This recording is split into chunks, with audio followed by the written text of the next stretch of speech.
ఏదో రోజు ఎవడో ఒకటి ఫిట్స్ వచ్చి పడిపోతాడు ఇక్కడ. 262 ఫ్యామిలీ మెంబర్స్ ఫ్యామిలీ పొద్దున్నే జిడ్డుగా ఉండే మా అమ్మ నేను ఇవాళ పొద్దున్నే లేచి బయలుదేరిపోతున్నాం. రోజు ఎండకి వర్షానికి పొద్దున్న చేస్తాను. ఎందుకే వర్షం కాదు, నీకే తీస్తున్నాను.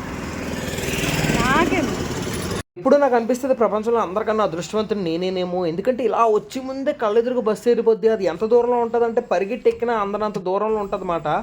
అది అమ్మ అంకుల్ చూసాడు వీడియో తీస్తుంటే ఇంకేం చేయలేం. ఇదే మాట మన పవిత్రమైన స్కూల్ మనల్ని ఇంత గొప్పవాడిని చేసింది కాలేజ్కి. ప్రపంచంలో అనే విశాఖపట్నంలో ఆర్కే బీచ్ తర్వాత ఏదైనా ఫేమస్ ప్లేస్ అయితే ఉందంటే అది ఇదే. ఎవడైనా ఆర్కే వైజాగ్ కూడా ఉంటే తెలుస్తుంది అడిగి. ఊరికే కన్నంగా అనిపిస్తుంది కదా అని తీసాను అంతే, మన జస్ట్ క్యాజువల్ థింగ్.